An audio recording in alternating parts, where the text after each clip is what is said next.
Hello students, good morning. இன்றைக்கி பாருங்கள், தெர்மோடைனமிக்ஸ்லாம் topic பார்க்க போகிறோன்னு. லாஸ்ட் கிளாஸில் வந்து சொல்லியிருந்தேன். ஆக்சுவலாக கேரக்டரிஸ்டிக்ஸ் ஆஃப் இன்டர்னல் எனர்ஜி, அதோடைய கேரக்டரை பற்றி பார்க்கலாம். ஸோ கவனிங்க. அதில் பார்த்தீங்கன்னா ஃபஸ்ட் என்ன சொல்கிறாங்கன்னு பாருங்கள். அதாவது அகாற்றல்னு சொல்லி தமிழில் இன்டர்னல் எனர்ஜி யூ அப்படின்னு கேபிட்டல் யூ. ஸோ அதோடைய characteristics, the internal energy of a system is an extensive property அப்படி சொல்கிறோம். சரியா? அது எக்ஸ்டென்சிவ் அப்படின்னா, அதாவது எக்ஸ்டென்சிவ் அப்படின்னு சொல்லும்போது என்ன சொல்லுவோம் அப்படின்னு பார்த்தீங்கன்னா, உள்ளார்ந்த புறமார்ந்த, அதாவது புறமார்ந்த பண்புகள் அப்படின்னு சொல்லுவோம் எக்ஸ்டென்சிவ் ப்ராப்பர்ட்டி அப்படின்ட்டு. So it is a depend upon the amount of substance present in the system. இது எதை டிபெண்ட் பண்ணியிருக்கும்? ஒரு சிஸ்டம் இருக்குன்னா அதில் இருக்கிற ப்ரெசென்ட்டாக இருக்கிற அது அமௌண்ட் ஆஃப் சப்ஸ்டன்ஸ் அதை டிபெண்ட் பண்ணி தான் இருக்கும் அப்படின்னு சொல்லுவோம். ஸோ ஓகேவா? ஸோ ஒரு வேளை வந்து if the amount of if the amount is doubled, நம்ம அந்த சிஸ்டத்தில் இருக்கக்கூடிய அந்த சப்ஸ்டன்ஸோடைய அமௌண்ட் டபுளாக இருந்ததுன்னா உங்களோட இன்டர்னல் எனர்ஜியும் வந்து என்ன ஆகும்? டபுள் ஆகும். ஓகேவா? அதே போல் the internal energy of a system is a state function. State function ரெண்டு சொல்லியிருப்போம், ஸ்டேட் ஃபங்க்ஷன், பாத் ஃபங்க்ஷன். அதாவது ஸ்டேட் ஃபங்க்ஷன் அது நிலையை பொறுத்து மாறக்கூடியது. சரியா? ஸோ அப்போ வந்து டிபெண்ட் அப்பான் ஒன்லி, பாருங்கள், it depends only upon the state variables. எதை பொறுத்து அப்படின்னா டெம்பரேச்சர், ப்ரெஷர், வேல்யூம், என் அப்படின்னா நம்பர் ஆஃப் மோல்ஸ். அந்த நிலையை பொறுத்து என்ன ஆகும்னா அதோட இன்டர்னல் எனர்ஜி அப்படிங்கிறது வந்து சேஞ்ச் ஆகும். So the change in internal energy does not depend on the path. அதோடைய பாதையை வந்து அதோட வழியை பொறுத்து அமையாது, அதோடைய நிலையை பொறுத்து மட்டும்தான் அமையும். By which the final state is reach. ஆனால் வந்து ஒரு ஃபார் எக்ஸாம்பிள் எப்படி சொல்கிறோம் அப்படின்னா, அதோடைய இனிஷியல் ஸ்டார்ட் ஆகுது, இனிஷியல் ஸ்டேட்னு சொல்லுவோம், ஸ்டார்டிங் ஸ்டேட், எண்டு, அதாவது ஃபைனல் ஸ்டேட் வந்து எண்டுன்னு சொல்லுவோம் இல்லையா? ஸோ அப்போ வந்து இனிஷியல் ஸ்டார்ட் ஆகுது அப்படின்னா அது வந்து எந்த பாத்தில் போகுது அப்படிங்கிறதுலாம் நமக்கு இது கிடையாது. ஸோ அது என்ன பண்ணும்? ஃபைனல் ஸ்டேட்டை போய்ட்டு ரீச் பண்ணிடும். ஸோ பாத் எது வேணாலும் சரி, ஆனால் என்ன பண்ணும்? இனிஷியல் டு ஃபைனல் வந்து போயிடும். ஸோ அதுதான் நம்ம வந்து ஸ்டேட் ஃபங்க்ஷன். அது எதை பொறுத்து மட்டும்தான் சேஞ்ச் ஆகும் அப்படின்னா temperature, pressure, volume, number of moles, இதை பொறுத்து மட்டும்தான் சேஞ்சஸ் ஆகும். ஓகேவா? ஸோ அதனால தான் அதை வந்து என்ன சொல்கிறாங்க? ஸ்டேட் ஃபங்க்ஷன் சொல்கிறாங்க. அடுத்தது, change in internal energy of a system is expressed as delta U is equal to UF minus UI. So அப்போ அதோடைய சேஞ்ச் இன் இன்டர்னல் எனர்ஜினா யூன்னு சொல்கிறோம். இந்த சேஞ்ச் இன் இன்டர்னல் எனர்ஜி அப்படிங்கும்போது டெல்டா யூ அப்படின்னு சொல்கிறோம். ஸோ இப்போ delta U is equal to UF minus UI. யூனா internal energy, UF means final internal energy minus initial internal energy அப்படின்னு சொல்கிறோம். So for in cyclic process, அதாவது ஒரு cyclic process நடக்குது அப்படின்னு சொல்லி பார்த்தீங்கன்னா அது ஒரு சுழற்சி செயல்முறைன்னு சொல்லுவோம் இல்லையா தமிழில். அந்த சைக்ளிக் ப்ராசஸ்க்கு வந்து there is no internal energy change. Cyclic ப்ராசஸ்க்கு வந்து இன்டர்னல் எனர்ஜி வந்து எந்த ஒரு சேஞ்சஸும் நடக்காது. அதனால் change in internal energy delta U அப்படிங்கிறது ஜீரோவாக இருக்கும். எதுக்கு? சைக்ளிக் ப்ராசஸ்க்கு. பாருங்கள், if the internal energy of the system in the final state is less than internal energy of the initial state, அதாவது யூஎஃப் வந்து லெஸ் தென்னாக இருக்கணும், யூ அதாவது இனிஷியல் வந்து கிரேட்டர் தென்னாக இருந்தால். ஓகேவா? If the internal energy of the system the final state is less than that of the internal energy of the system the initial state UI, then delta U is equal to negative. ஸோ அப்படி இருக்கும்போது delta U value வந்து negative சார்ஜாக வரும். Okay. So அதை next பார்த்தீங்க அப்படின்னா, ஒருவேளை அடுத்த கண்டிஷன் அப்படின்னா, இது internal energy of the system இந்த ஃபைனல் ஸ்டேட் யூஎஃப் வந்து கிரேட்டர் தென் ஆகும், ஸோ யூஐ வந்து லெஸ் தென் ஆகும் இருந்துச்சு அப்படின்னா டெல்டா யூ வேல்யூ வந்து நமக்கு பாசிட்டிவ் கிடைக்கும். ஓகேவா? ஸோ இதுதான் அவங்க சொல்கிற கண்டிஷன். ஸோ அதுக்கடுத்து பார்த்தீங்க அப்படின்னா ஹீட். ஸோ ஹீட்னா என்ன அப்படின்னு சொல்லி பார்க்கலாம்.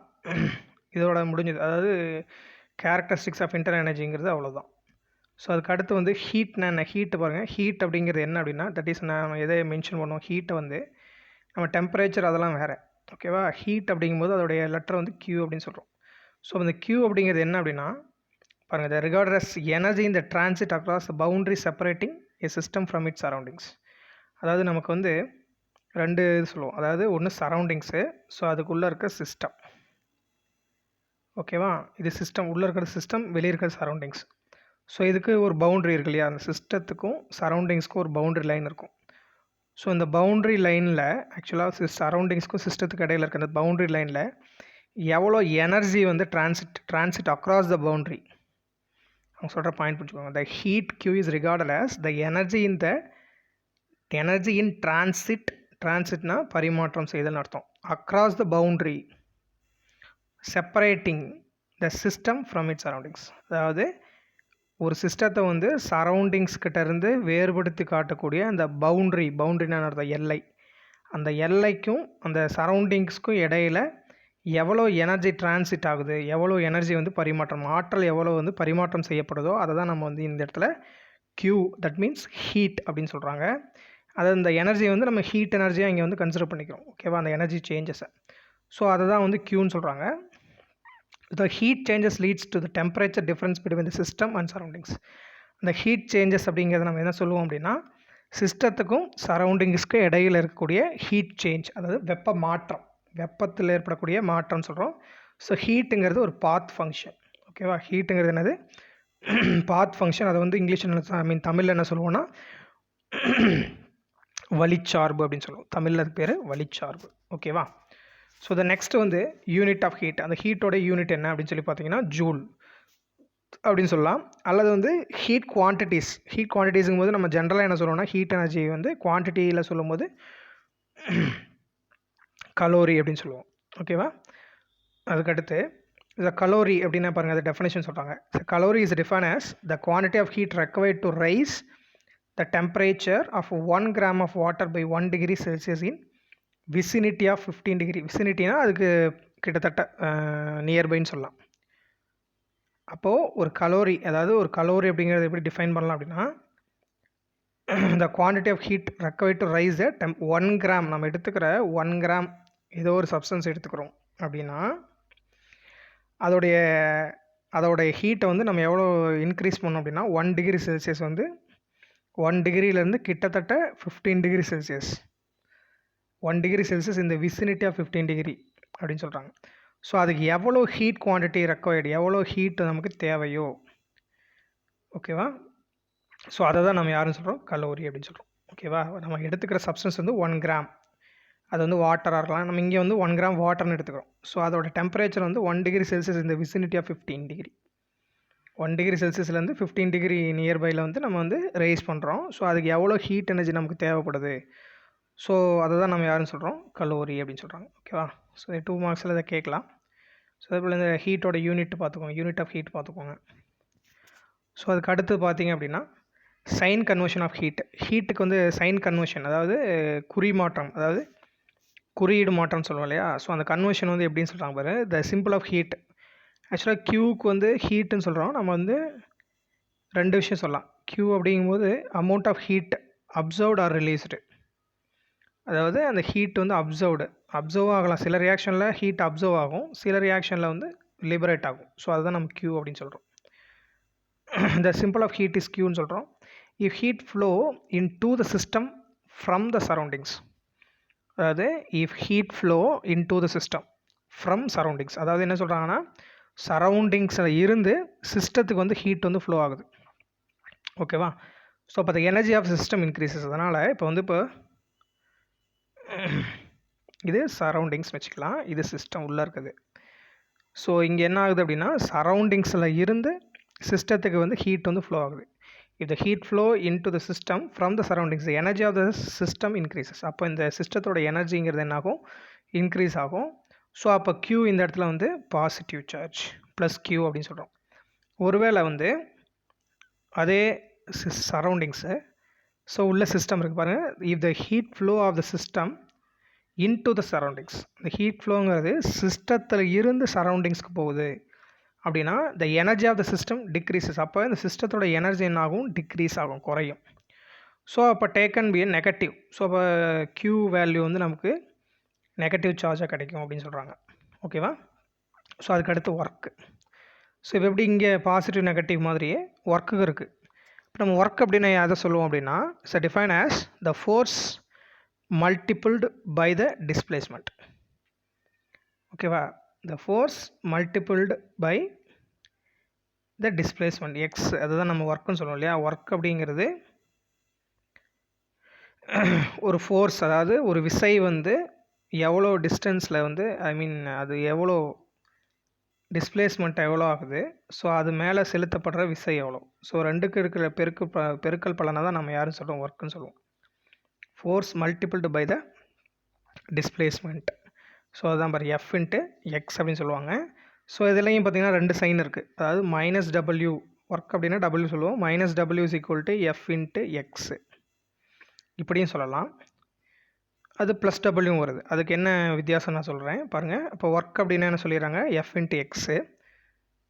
அதில் வந்து பாருங்கள், the negative sign is introduced to indicate the work has been done by the system. ஓகேவா. மைனஸ் அப்படின்னா என்ன சொல்கிறாங்க பாருங்கள், the work has been done by the system by spending of its internal energy. அதாவது இப்போ இது சரௌண்டிங்ஸ், இது உள்ளே இருக்கிறது சிஸ்டம்.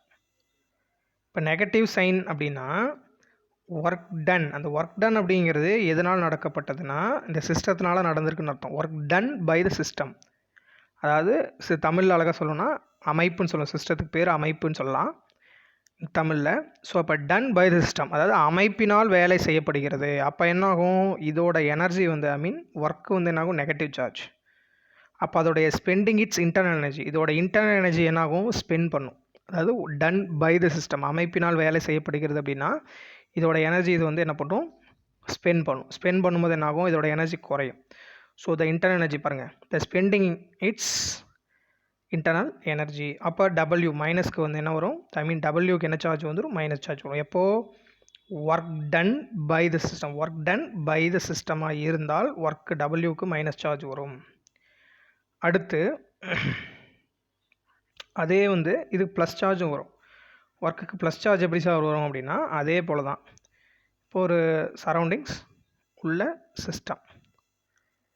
ஸோ அப்போ வந்து என்ன ஆகுது அப்படின்னு பார்த்தீங்கன்னா இந்த இடத்துல வந்து work done on the system, அதாவது work done on the system அப்படின்னா அமைப்பு, அதனால் எதுவும் இல்லை. ஒர்க் டன் ஆன் த சிஸ்டம்னா சிஸ்டம் மேலே, சிஸ்டத்தின் மேலே வந்து அமைப்பின் மீது வேலை செய்யப்படுகிறது தமிழில். Work done on the system from சரௌண்டிங்ஸில் இருந்து work done on the system, அமைப்பின் மீது வேலை செய்யப்படுகிறது அப்படின்னு வரும்போது இந்த ஒர்க்குக்கு என்ன சார்ஜ் வரும், ப்ளஸ் சார்ஜ் வரும். அப்போ இதுக்கு வந்து எனர்ஜி இன்க்ரீஸ் ஆகும். யாருக்கு, சிஸ்டத்துக்கு. முன்னே வந்து ஒர்க் டன் பை த சிஸ்டம்னா சிஸ்டத்தோட எனர்ஜி வந்து இன்டர்னல் எனர்ஜி வந்து ஸ்பெண்ட் ஆகுது. அதே ஒர்க் டன் ஆன் த சிஸ்டமாக இருந்தால் சிஸ்டத்தோடைய எனர்ஜி அப்படிங்கிறது இன்க்ரீஸ் ஆகும். ஓகேவா. அப்போ வந்து டபிள்யூக்கு வந்து ப்ளஸ் சார்ஜ் வரும். ஓகேவா. பாருங்கள் இந்த ஒர்க் பாருங்கள். அப்போ அந்த ஒர்க் அப்படிங்கிறது என்ன, அதோடைய என்னென்ன கேரக்டர்ஸ்னு சொல்கிறாங்க. ஸோ ஒர்க் அப்படிங்கிறது அது ஒரு பாத் ஃபங்க்ஷன். ஒர்க் அப்படிங்கிறது என்ன சொல்கிறாங்க, இட்ஸ் அ பாத் ஃபங்க்ஷன், அதாவது வழிச்சார்புன்னு சொல்லுவோம் தமிழில். அது செல்லக்கூடிய வழியை பொறுத்து அமையும். இது appears only at a boundary of the system. இது எங்கே நமக்கு அப்பியர் ஆகும் அப்படின்னா அந்த சிஸ்டத்துடைய பவுண்ட்ரி. இப்போ பார்த்தீங்கன்னா இப்போ இது சரௌண்டிங்ஸ், உள்ளே இருக்கிறது சிஸ்டம். ஸோ இந்த ஒர்க் அப்படிங்கிறது நமக்கு எங்கே வந்து அப்பியர் ஆகும் அப்படின்னா இந்த சிஸ்டத்துக்கு, இது வந்து சிஸ்டம் தானே. ஸோ இதோட பவுண்ட்ரியில் தான் நமக்கு வந்து என்ன ஆகும், அதோடைய ஒர்க் அப்படிங்கிறது வந்து அப்பியர் ஆகும் அப்படின்னு சொல்கிறாங்க. அதே போல் the appears during the change in the state of the system. அதே போல் அதோடைய சிஸ்டம் வந்து எப்போ சேஞ்ச் ஆகுது, the change in state of the system, அந்த சிஸ்டத்துடைய ஸ்டேட் வந்து சேஞ்ச் ஆகுது. ஒரு வேளை வந்து இப்போ வந்து சரௌண்டிங்ஸ்னு வச்சுக்கோங்க, இது உள்ளே இருக்க ஒரு சிஸ்டம் இருக்குது. ஸோ அப்போ இது ஒரு வேளை வந்து சாலிட் ஸ்டேட்டில் இருக்குது அப்படின்னா ஸோ இது மேலே ஏதோ ஒரு ப்ராசஸ் ஒர்க் நடக்குது. ஸோ இதோட ஸ்டேட் எப்போ சாலிட் ஸ்டேட் வந்து லிக்விட் ஸ்டேட்டுக்கு மாறுது அப்படின்னு பார்த்தீங்கன்னா அப்போ என்ன ஆகும், இதோடைய ஸ்டேட் வந்து எப்போ சேஞ்ச் ஆகுதோ அப்போ வந்து இதோடைய ஒர்க் எவ்வளோ அப்படிங்கிறது அப்பியர் ஆகும். ஓகேவா. அதே போல் in thermodynamics the surrounding is so large that macroscopic changes to surroundings to not happen. அதாவது சரௌண்டிங்ஸ் அப்படிங்கிறது இஸ் ஸோ லார்ஜ், அதாவது நம்ம எடுத்துக்கிற சரௌண்டிங்ஸ் வந்து ரொம்ப லார்ஜாக இருக்குது. தட் மேக்ரோஸ்கோபிக் சேஞ்ச், அது என்ன சொல்லுவாங்க நமக்கு, அது வந்து மேக்ரோஸ்கோபிக் தானே. சரௌண்டிங்கிறது ரொம்ப லார்ஜாக இருந்தால் macroscopic change to the surroundings to not happen. அதில் சேஞ்சஸ் அப்படிங்கிறது டு நாட், அந்த மாதிரி நடக்க வாய்ப்பு இல்லை. ஓகே. அதுக்கு அடுத்து வந்து யூனிட் ஆஃப் ஒர்க், ஒர்க்கோட யூனிட் என்ன அப்படின்னு சொல்லி பார்த்தீங்கன்னா இதுக்கும் ஜூல் தான் சொல்கிறாங்க. which is defined as the work done by force of Newton through the displacement of 1 meter. அப்போ வந்து நியூட்டன் மீட்டர். அதாவது நம்ம ஏற்கனவே சொன்ன ஒர்க் அப்படிங்கிறது எஃப் இன்ட்டு எக்ஸு, ஓகேவா, force acting on particular displacement work, அதை தான் நம்ம ஒர்க்குன்னு சொல்கிறோம். ஸோ அப்போ வந்து ஜூல் தான் இருந்தாலும் which is define as work done by a force of 1 newton. நம்ம எடுத்துக்கிற அந்த ஃபோர்ஸ் வந்து ஒருவேளை 1 நியூட்டனாக இருந்தால், அதோட டிஸ்பிளேஸ்மெண்ட் வந்து 1 மீட்டராக இருந்தால், நம்ம எடுத்துக்கூடிய இந்த ஃபோர்ஸ் வந்து 1 நியூட்டன், நமக்கு டிஸ்பிளேஸ்மெண்ட் ஆகிற அந்த எக்ஸ் அப்படிங்கிறது வந்து 1 மீட்டராக இருந்தால், அப்போ அந்த joule, the unit of joule அப்படிங்கிறது எதுக்கு சமமாக இருக்கும்னா நியூட்டன் மீட்டருக்கு சமமாக இருக்கும். ஓகேவா? ஸோ அதுக்கடுத்து நெக்ஸ்ட்டு பாருங்கள் யூனிட். அதில் we often use kilo joule for the large quantities of work. ஓகேவா? ஒரு வேளை வந்து கிலோ ஜூலில் சொல்கிறோம், ஒரு வேளை நம்ம வந்து இங்கே ஜூலில் சொல்கிற மாதிரி கிலோ ஜூலில் சொல்லும்போது அப்போ அதோடைய குவான்டிட்டி ஆஃப் ஒர்க் வந்து ரொம்ப லார்ஜாக இருக்கும். அப்போ 1 கிலோ ஜூல் அப்படிங்கிறது வந்து is equal to 1000 joule. 1 kilo joule அப்படிங்கிறது எதுக்கு ஈக்குவலாக இருக்கும்? 1000 ஜூலுக்கு வந்து ஈக்குவலாக இருக்கும். ஓகே. ஸோ அப்போ சைன் கன்வர்ஷன் ஆஃப் ஒர்க்கு இப்போ தான் நம்ம வரப்போகிறோம். முன்னே நான் சொல்லிட்டேன், இருந்தாலும் ரெண்டாவது திருப்பி பார்க்கலாம். சைன் கன்வர்ஷன் ஆஃப் ஒர்க் அப்படிங்கும்போது the simple of work is W. டபிள்யூன்னு சொல்லுவோம். If work done by the system, இப்போ நம்ம W is equal to F into எக்ஸ்ன்னு சொன்னேன். ஒரு வேளை பாருங்கள், if work done by the system the energy of the system decreases. அதாவது இது சரௌண்டிங்ஸ், இது சிஸ்டம், இங்கே உள்ளே இருக்க சிஸ்டத்தினால ஒர்க் நடந்திருக்கு, அதாவது அமைப்பினால் வேலை செய்யப்பட்டது அப்படின்னு சொல்லுவோம் தமிழில். அப்போது அதுதான் நம்ம என்ன சொல்கிறோம், work done by the system சொல்கிறோம். அப்போ என்ன ஆகும், சிஸ்டத்துலேருந்து எனர்ஜி வந்து இன்டர்னல் எனர்ஜி வந்து சேஞ்ச் டு எங்கள் சரௌண்டிங்ஸ்க்கு சேஞ்ச் ஆகுது. ஸோ அப்போ அந்த சிஸ்டத்தோட எனர்ஜி வந்து டிக்ரீஸ் ஆகுது. ஸோ அதனால தான் நம்ம இந்த இடத்துல மைனஸ் டபிள்யூ அப்படின்னு சொல்கிறோம், எஃப் இன்ட்டு எக்ஸு. ஓகேவா? ஸோ அதே வந்து if work is done on the system, அதே வந்து சரௌண்டிங்ஸ் இருக்குது, இங்கே உள்ள சிஸ்டம் இருக்குது. இப்போது work done on the system, சரௌண்டிங்ஸில் இருந்து என்ன ஆகுது, அதாவது சிஸ்டத்து மேலே வேலை நடக்குது, அதாவது அமைப்பின் மீது வேலை செய்யப்படுகிறது அப்படின்னு சொல்கிறோம். இப்போ இதனால் என்ன ஆகாது, சிஸ்டத்தோட எனர்ஜி எதுவுமே லாஸ் ஆகாது. அப்போ என்ன ஆகும்னா the energy of the system increase. So அப்போ அமைப்பின் மீது தான் வேலை செய்யப்படுது, அதனால் சிஸ்டத்தோட எனர்ஜிங்கிறது எப்பயும் என்ன ஆகும், நமக்கு இன்க்ரீஸ் தான் ஆகும். ஓகேவா? ஸோ இதனால் என்ன சொல்கிறாங்க, the work taken by the positive charge. அப்போ வந்து நமக்கு டபிள்யூ அப்படிங்கிறது நமக்கு என்ன சார்ஜ் வரும், பாசிட்டிவ் சார்ஜ் வரும். ஓகேவா? ஸோ இதுதான் வந்து சைன் கன்வர்ஷன் அப்படின்னு சொல்கிறோம். ஸோ அதுக்கு அடுத்து ப்ரெஷர் வால்யூம் ஒர்க் அப்படின்னு சொல்கிறாங்க. சரியா? அழுத்தம் கன அளவு வேலை. ஸோ அதனால் என்ன வேலை நடக்குது அப்படிங்கிறத பற்றி பார்க்க போகிறோம். ஸோ கவனிங்க. இனி எலிமெண்டரி, அதாவது முதல் நிலையே சொல்லணும்னா இந்த தெர்மோடைனமிக்ஸ் அப்படிங்கிறது பாருங்கள், only type of work generally considered is a work done in expansion or compression. அதாவது ஒர்க் டன் அப்படிங்கிறது நம்ம இங்கே தெர்மோடைனமிக்ஸில் என்ன சொல்கிறோம் அப்படின்னா, only type of work generally consider work ton அப்படிங்கிறது expansion or compression of a gas. அதாவது ஒரு வாயு மூலக்கூறு கேஸ் எடுத்துக்கிறோம் அப்படின்னா அந்த வாயு மூலக்கூறுகள் வந்து ஒன்று எக்ஸ்பேண்ட்னா விரிவடைதல்னு சொல்லுவோம். ஓகேவா? எக்ஸ்பேண்ட்னா விரிவடைதல் அப்படின்னு சொல்கிறோம். அதே வந்து கம்ப்ரெஷன் அப்படின்னா சுருங்குதல், அதோடைய சைஸ் வந்து சின்னதாகிறது. ஸோ அப்போ இங்கே ஒர்க் டன் அப்படிங்க only the type of work generally considers the work done in expansion or என்னது கம்ப்ரெஷன் ஆஃப் அ கேஸ். அதுதான் நம்ம வந்து இங்கே ஒர்க் டன் சொல்கிறோம். So this is known as pressure volume work அப்படின்னு சொல்கிறோம். அதாவது வந்து அவங்க என்ன சொல்கிறாங்கன்னா PV work or expansion work அப்படின்னு சொல்கிறாங்க. பிவி ஒர்க் ஆர் அது ப்ரெஷர் வேல்யூம்னால என்ன ஆகுது, ஒர்க் அப்படிங்கிறது நடக்குது.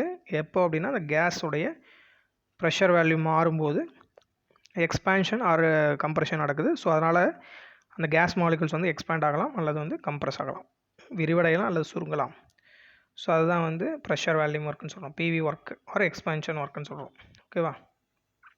பாருங்கள், அப்போ work involved expansion and compression process. அப்போது என்ன ஒர்க் நடக்குது, அதாவது எக்ஸ்பேண்ட் ஆகும்போதும் கம்ப்ரெஷன் ஆகும்போதும் அந்த ப்ராசஸில் பாருங்கள். The most of thermodynamics calculations we are dealing with the evaluation of work. ஓகேவா? அப்போ என்ன பண்ணுறோம், evaluation of work involved in expansion or compression of a gases அப்படின்னு சொல்கிறோம். ஸோ அப்போது the essential condition for the expansion or compression of a system is that there should be a difference between external pressure and internal pressure. அப்போ essential conditions for expansion or compression of the system, ஒரு system எடுத்துக்கிறோம், அதுதான் நம்ம இங்கே கேஸ்ன்னு எடுத்துக்கிட்டோம். ஓகேவா, ஒரு system இருக்குது அப்படின்னா அந்த சிஸ்டமோடைய எக்ஸ்பேன்ஷன் ஆர் கம்ப்ரெஷன், அதாவது விரிவடைதல் அல்லது சுருங்குதல் அப்படிங்கிறதுக்கு முக்கியமான கண்டிஷன் அப்படின்னு ஒன்று இருக்குது அப்படின்னா அது என்ன அப்படின்னா எக்ஸ்டர்னல் ப்ரெஷருக்கும் இன்டர்னல் ப்ரெஷருக்கும் இடையில் இருக்கிற வித்தியாசம், difference between internal pressure and external pressure. அதாவது வெளி அழுத்தம் சொல்லுவோம் இல்லையா, எக்ஸ்டர்னல் ப்ரெஷர், இது வந்து உள் அழுத்தம் அப்படின்னு சொல்லுவோம். சரியா, ஸோ ரெண்டுக்கு இடையில் இருக்கிற அந்த டிஃப்ரென்ஸ் தான் வந்து இங்கே ஒரு முக்கியமான கண்டிஷன், எசென்ஷியல் கண்டிஷன். எதுக்கு? ஒரு சிஸ்டத்துடைய எக்ஸ்பேன்ஷன் அண்ட் கம்ப்ரெஷனுக்கு. ஸோ அப்போ for understanding the pressure volume work let is consider the cylinder. நம்ம ஒரு சிலிண்டரை வந்து எக்ஸாம்பிள் எடுத்துக்கலாம்.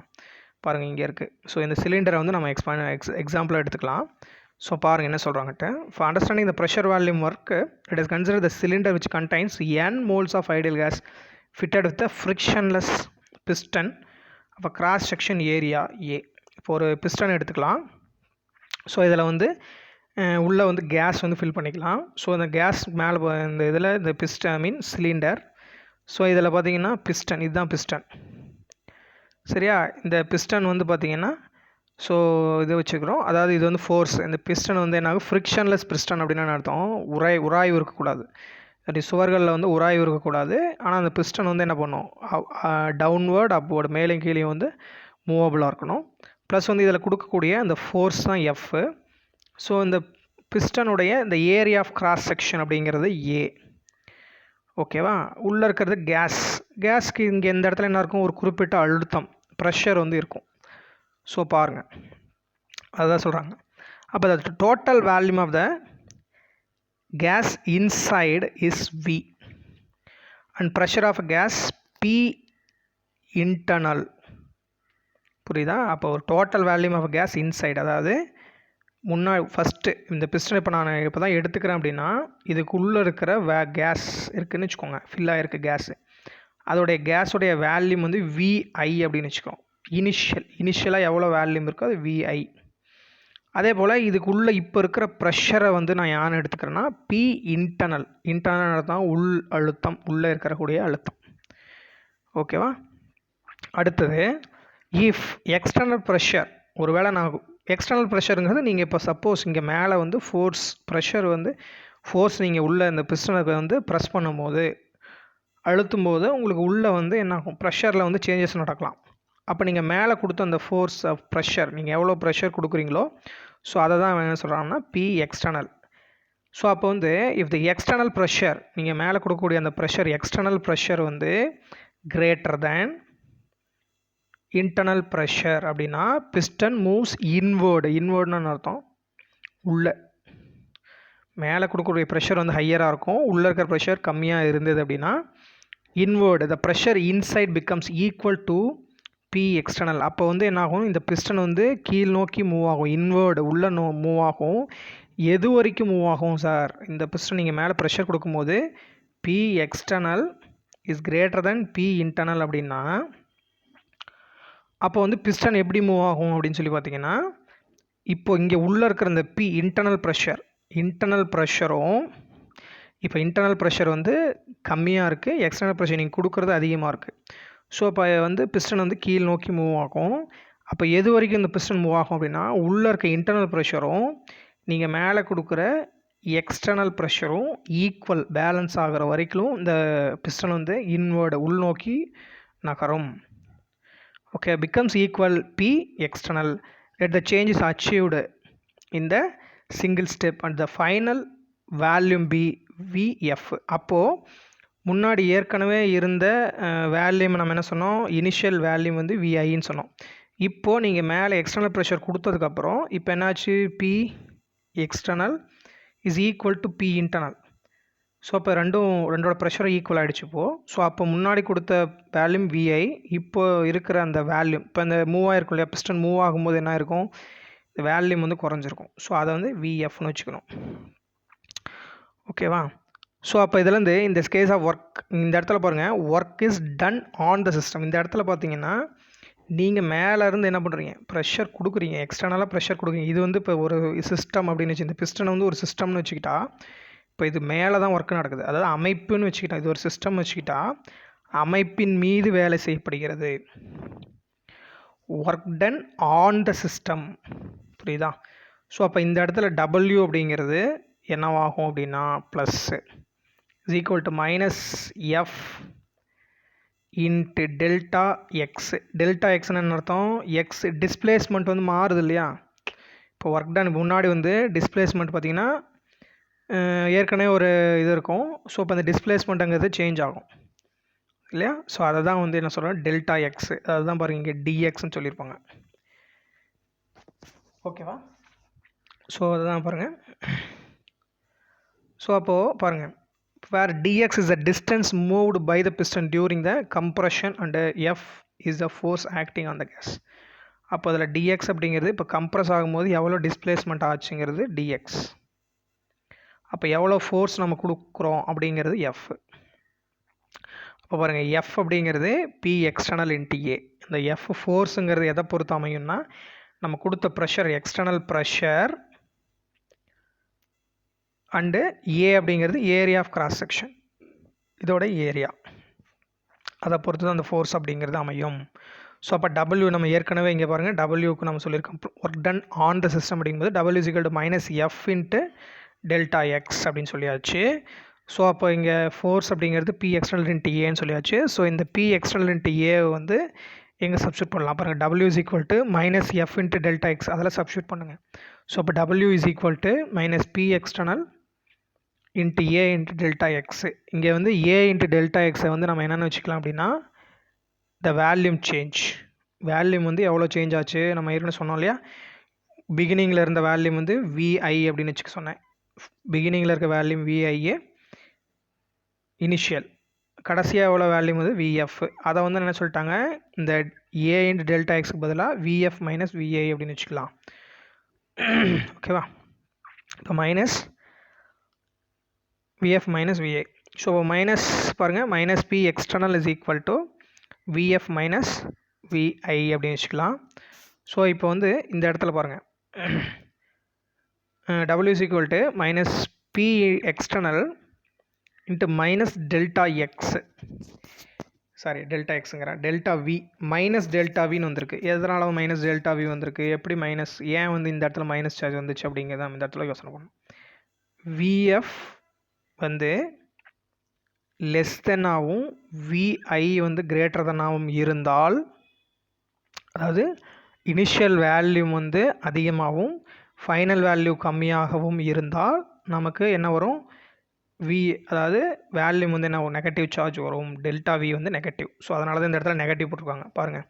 இப்போ இந்த இடத்துல பிஸ்டன் வந்து இங்கே மேலே இருக்குது, ஓகேவா. இப்போ இது வந்து இனிஷியல், இப்போ வேல்யூம் அதிகமாக இருக்குது. ஒரு வேளை இந்த பிஸ்டன் இது வரைக்கும் மூவ் ஆயிடுச்சு, இப்போ வேல்யூம் என்ன ஆயிருக்கும், ஃபைனல் வேல்யூம் கம்மியாக தானே இருக்கும் இங்கே. ஸோ அப்போ ஃபைனல் வேல்யூம் கம்மியாக இருக்கும், இனிஷியல் வேல்யூம் அதிகமாக இருக்குது. ஸோ அப்போ விஎஃப் மைனஸ் விஐன்னு போட்டிங்கன்னா நமக்கு என்ன வரும் வேல்யூ வந்து விஎஃப் வேல்யூ, அதாவது டெல்டா வி வேல்யூ வந்து நெகட்டிவ். ஸோ அதனால தான் இந்த இடத்துல நெகட்டிவ் சார்ஜ் கொடுத்துருக்காங்க. ஏற்கனவே ஃபார்முலா இருக்க நெகட்டிவ் இங்கே இருக்குது. ஸோ அப்போ மைனஸ் இன்ட்டு மைனஸ் ப்ளஸ் ஆகிடும். ஸோ அப்போ W is equal to P external into delta V அப்படின்னு சொல்கிறோம், ஓகேவா. ஸோ இதுதான் சொல்கிறாங்க. இப்போது இதில் வந்து since work done on the system if positive quantity, ஒரு வேளை நம்ம இந்த மாதிரி ஒர்க் டன் அப்படின்னு அதாவது ஒர்க் டன் ஆன் த சிஸ்டமாக நடந்துச்சு அப்படின்னா, அதாவது அமைப்பின் மீது வேலை செய்யப்பட்டது அப்படின்னு இருந்தால் அதோட இது குவான்டிட்டி எவ்வளோ வரும், அதோடைய அளவீடு வந்து நமக்கு பாசிட்டிவ் குவான்டிட்டியாக இருக்கும். அதுக்கடுத்து பாருங்கள், if the pressure is not constant, ஒரு வேளை ப்ரெஷர் வந்து கான்ஸ்டண்ட்டாக இல்லை, நாட் கான்ஸ்டண்ட்டாக இருக்குது, but changes during the process such that always infinitesimally greater than the pressure of the gas அப்படின்றாங்க. அதாவது ப்ரெஷர் வந்து கான்ஸ்டண்ட்டாக இல்லை, but changes during the process, அந்த ப்ராசஸ் நடக்கும்போது என்னென்ன சேஞ்சஸ் நடக்குதோ அது பார்த்திங்கன்னா சச் ஆல்வேஸ் இன்ஃபினிட்டிஸ், அதாவது முடிவெளியாக இருந்துச்சு அப்படின்னா greater than the pressure of the gas, அது வந்து எப்படி இருக்கும், கேஸோடைய ப்ரெஷரை விட அதிகமாக இருக்கும். So at each stage of compression, அப்போ அந்த வாயுடைய கம்ப்ரெஷன் சுருங்குதல் ஒவ்வொரு நிலையிலும் பார்த்தீங்கன்னா ஒவ்வொரு ஸ்டெப்ஸ்லையும் அதோடைய வாயுவின் சுருங்குதல் அதாவது குறைதல் அப்படிங்கிறது the volume decreases by infinitesimal amount, அந்த வால்யூம் வந்து டிக்ரீஸ் ஆகிறது இன்ஃபினிட்டிசமெல்லாம் ஒன்று அப்படிங்கிறான். சரியா? ஸோ அப்போ டிவி, அதாவது in such cases we can calculate the work done on the gases by the relation. அப்படி இருக்கும்போது ஸோ அதை வந்து நம்ம என்ன பண்ணுறோம், இப்போ டிஃப்ரென்ஷியேட் பண்ணலாம். ஓகேவா? ஸோ அப்போ வந்து டபிள்யூ ரிவர்சிபிள் மைனஸ் பாருங்கள், இங்கே இருக்கிறத அப்படியே என்ன பண்ண போகிறோம், டிஃப்ரென்ஷியேட் பண்ண போகிறோம். டெல்டா விக்கு பதிலாக அங்கே வந்து டிஃப்ரென்ஷியேஷன் சிம்பிள் போட்டுக்கோங்க. இந்த இடத்துல இதை வந்து என்னென்னு வச்சுக்கலாம், ரிவர்சிபிள் அப்படின்னு வச்சுக்கிறாங்க, ஆர்இவி அப்படின்னு வச்சுக்கிறாங்க. டபிள்யூ வந்து ரிவர்சிபிள், டிஃப்ரென்ஷியேஷன் சிம்பிள் டெல்டா விக்கு பதிலாக அங்கே டிவின்னு வச்சுக்கிட்டாங்க. ஓகே, கொஞ்சம் ஸ்மாலராக இருக்குது, குட்டியாக இருக்குது பார்க்குறதுக்கு. ஸோ அதை பாருங்கள், நான் கொஞ்சம் பெருசாக எழுதி காட்டுறேன். W reversible is equal to negative முன்னாடி விஐ விஎஃப். ஸோ அப்போ வந்து பி என்னது எக்ஸ்டர்னல் இன்ட்டு டிவி அப்படின்னு சொல்கிறோம். ஓகேவா? அதுதான் அங்கே எழுதியிருக்கு. இப்போ கம்ப்ரெஷன் குறையுது. ஸோ இது வந்து இதுக்காக so we can work done on the gas, அதுக்கு இந்த ரிலேஷன். அதே வந்து கம்ப்ரெஷன் ப்ராசஸ், கம்ப்ரெஷன் இந்த கம்ப்ரெஷன் ப்ராசஸில் P external, the external pressure is always greater than, external pressure வந்து always greater than the pressure of the system. அப்படிங்கும்போது P external அப்படிங்கிறது நம்ம என்ன சொல்கிறோம், பி இன்டர்னல் ப்ளஸ் டிபி. அதாவது எக்ஸ்டர்னல் கம்ப்ரெஷன் பண்ணும்போது எக்ஸ்டர்னல் ப்ரெஷர் வந்து ஹையராக இருக்கும், இன்டர்னல் ப்ரெஷர் கம்மியாக இருக்கும். ஸோ அப்போ இன்டர்னல் ப்ரெஷர் கூட எவ்வளோ ப்ரெஷர் வந்து நம்ம சேர்த்துறோமோ, அப்போ இப்போ எக்ஸ்டர்னல் ப்ரெஷர் அப்படிங்கிறத கால்குலேட் பண்ணும்போது இன்டர்னல் ப்ரெஷர் ப்ளஸ் நம்ம கொடுக்குற அந்த ப்ரெஷர், அதை டிபின்னு சொல்கிறோம். ஸோ ரெண்டையும் சேர்ந்தது தான் அப்படி சொல்கிறோம். அது வந்து கம்ப்ரெஷனுக்கு. அதே எக்ஸ்பேன்ஷனாக இருந்தால், எக்ஸ்பேன்ஷன் அப்படின்னா விரிவடைதல் அப்படிங்கும்போது இந்த எக்ஸ்டர்னல் ப்ரெஷர் இஸ் ஆல்வேஸ், அப்போ மேலே கொடுக்குற அந்த எக்ஸ்டர்னல் ப்ரெஷருங்கிறது வந்து கம்மியாக இருக்கும்.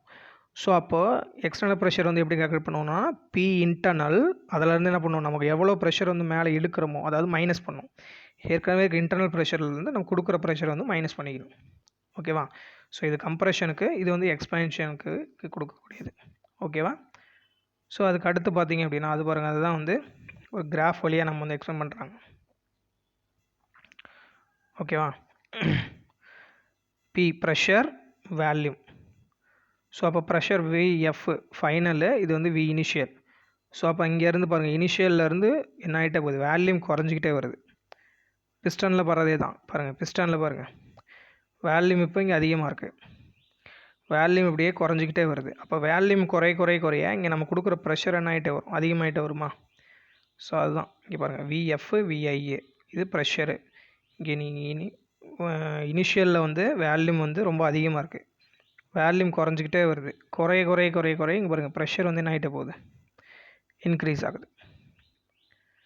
ஓகேவா? இது வேல்யூம் டிக்ரீஸ் ஆக ப்ரெஷர் வந்து என்ன ஆகிட்டு போகும், இன்க்ரீஸ் ஆகிட்டே போகும். ஓகே. ஸோ பாருங்கள், when pressure is not constant, அதாவது ப்ரெஷர் வந்து நாட் கான்ஸ்டண்ட்டாக இருக்கிறப்போ the change in infinitesimally small step, the reversible condition during the compression from VI to VF, the PV plots look like a figure, work done on the gas represented by the shaded area. So அப்போ விஐயிலேருந்து VF நோக்கி போகும்போது இப்போ வேல்யூம் குறையும் போது pressure increase ஆகுது. இதுதான் வந்து அதோடைய ஷேடட் ஏரியா, அந்த ஒர்க்கு அப்படிங்கிறது இதுதான். ஓகேவா? அந்த PV plots like a figure, the work done on the gas is represented. அப்போ அந்த ஒர்க் டன் இப்போ இந்த ஷேடடாக இருக்கு இல்லையா, அந்த ஷேடடாக இருக்கிறது தான் நம்ம யாருன்னு சொல்கிறோம், ஒர்க் டன் அப்படின்னு சொல்கிறோம். ஓகேவா? ஸோ அதுதான் விஐ டு விஎஃப் அப்படி சொல்கிறோம். ஸோ இன் ஜென்ரல் கேஸ் பார்த்தீங்க அப்படின்னா பி எக்ஸ்டர்னல் அப்படிங்கும்போது P internal plus dP such process are called reversible process. இந்த மாதிரி இருந்தால் இது ரிவர்சபிள்னு சொல்கிறோம். For a compression work, compression process work can be related to the internal pressure of the system under reversible condition அப்படி சொல்கிறோம். அதாவது பி எக்ஸ்டர்னலாக இருந்தால் இன்டர்னல் ப்ளஸ் டிபின்னு சொல்கிறோம். சச் ப்ராசஸ், இந்த ப்ராசஸ் பேர் ரிவர்சபிள் ப்ராசஸ்ஸு. அப்போது ஒரு வேளை வந்து ஃபார் கம்ப்ரெஷன் ஒர்க்கு, அதாவது அந்த சிஸ்டம் வந்து கம்ப்ரெஷன் ஆகுது, சுருங்குது அப்படின்னா, ஸோ அது எதுக்கு வந்து ரிலேட்டடாக இருக்குன்னா the related to internal pressure of the system under reversible condition. அது இன்டர்னல் ப்ரெஷர் அப்படிங்கிறது என்ன கண்டிஷனில் இருக்கும், ரிவர்சபிள் கண்டிஷனில் இருக்கும். அப்போ W reversible is equal to என்ன கொடுத்துருக்காங்க பாருங்கள், W reversible is equal to minus W reversible is equal to minus of the integral of vi to vf P internal into dV அப்படின்னு சொல்கிறோம். ஓகேவா? ஸோ அதுதான் வந்து இங்கே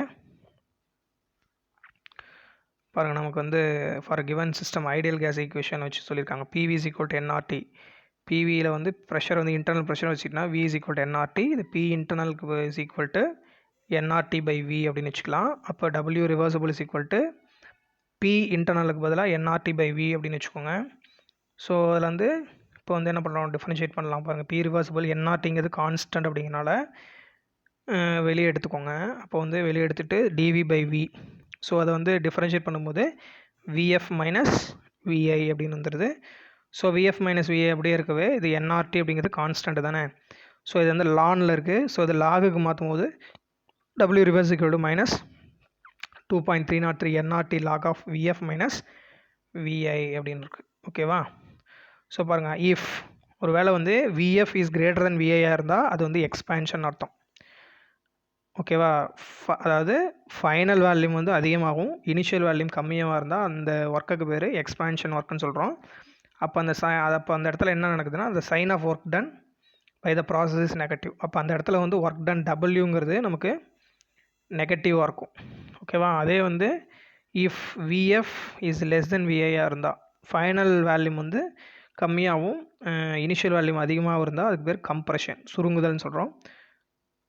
அதுக்கு வந்து இந்த சைன் ஆஃப் ஒர்க் டன் அப்படிங்கிறது வந்து நமக்கு பாசிட்டிவ் வேல்யூ வரும். ஓகேவா? டபிள்யூ வந்து பாசிட்டிவ். ஸோ அதான் பாருங்கள். அதே போல் ஹீட் பாருங்கள், ஒருவேளை heat absorbed by the system, absorbed by the சிஸ்டம்னால ஹீட் அப்சர்வ் ஆச்சுன்னா அது ப்ளஸ் கியூ. அதே வந்து if heat is evolved by the system வந்து ஹீட்டை வந்து எவால்வ் பண்ணுது, வெளிவிட்டுச்சு அப்படின்னா இப்போ minus Q.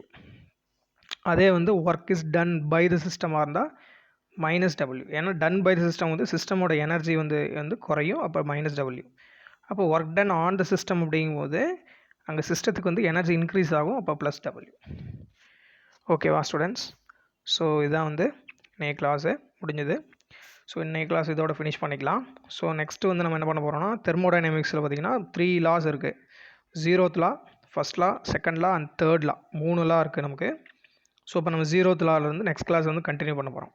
Okay students? So இன்றைக்கி இது வரைக்கும் இருக்கட்டும். ஸோ இதில் ஏதாவது டவுட் இருந்தது அப்படின்னா கண்டிப்பாக கேளுங்க, கிளாரிஃபை பண்ணுறேன். எந்த டவுட்ஸும் இல்லாமல் படிங்க, அப்போ தான் வந்து அண்டர்ஸ்டாண்ட் ஆகும். இதை படிங்க, ஜஸ்ட்டு இதை புக் வச்சு ரிப்பீட் பண்ணுங்கள், புக் வச்சு பாருங்கள். ஏதாவது டவுட் இருந்தால் உங்களுக்கு கிளாரிஃபை பண்ணுறேன். Okay students, thank you, have a nice day.